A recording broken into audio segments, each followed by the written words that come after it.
in Duitsland ben ik meer van de romantische liedjes, zeg maar. Heel romantisch. En in Nederland maak ik ook wel romantische liedjes, maar de singles zijn toch wel wat moderner, zeg maar. En dat is in Duitsland andersom. Dus de singles zijn daar wat romantischer, zeg maar. Een beetje, ja, het is een beetje de markt, hè. Ja, andere markt. En dan zijn dat in Nederland ben je ook bezig met een nieuwe single. Weet je al welke dat gaat worden? Ja, dat weet ik al, maar het is een cover, dus ik kan hem helaas nog niet zeggen, want anders volgende week brengt iemand anders hem uit, weet je wel. Het ziet er gewoon een hele grote hit in een ander land, echt een heel grote hit.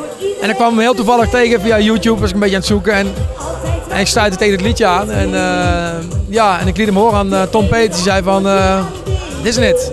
Nee, toch wel wat anders vind ik zelf. Een beetje feest, meezingen, heel grote meezinggehalte, toch wel een beetje feest. Heel apart liedje, heel gek liedje eigenlijk. Ja, dus die doen het vaak het beste. En uit welke taal komt hij? Ja, maar dat weet je gelijk. Dat is, niet uit Duitsland in ieder geval. En ook niet uit Oostenrijk.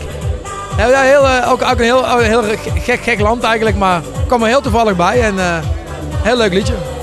Ja, we moeten echt even geduld hebben nog. Dus even spannend nog ja, voor jullie. Ik weet niet of het voor jullie spannend is, maar inderdaad nog even wachten.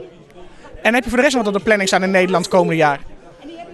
Nou, in principe gewoon mijn normale optredens, maar we brengen bij wijze van spreken een album komt er nu niet aan, omdat ik natuurlijk, ja, ik ga heel veel dagen in Duitsland promotie doen. Je komt het album daaruit, dan zit ik daar echt 5 dagen per week zit ik daar, door de week dan. En dan 's weekend zoek ik mijn optredens in Nederland en zo'n maandenlang gok ik.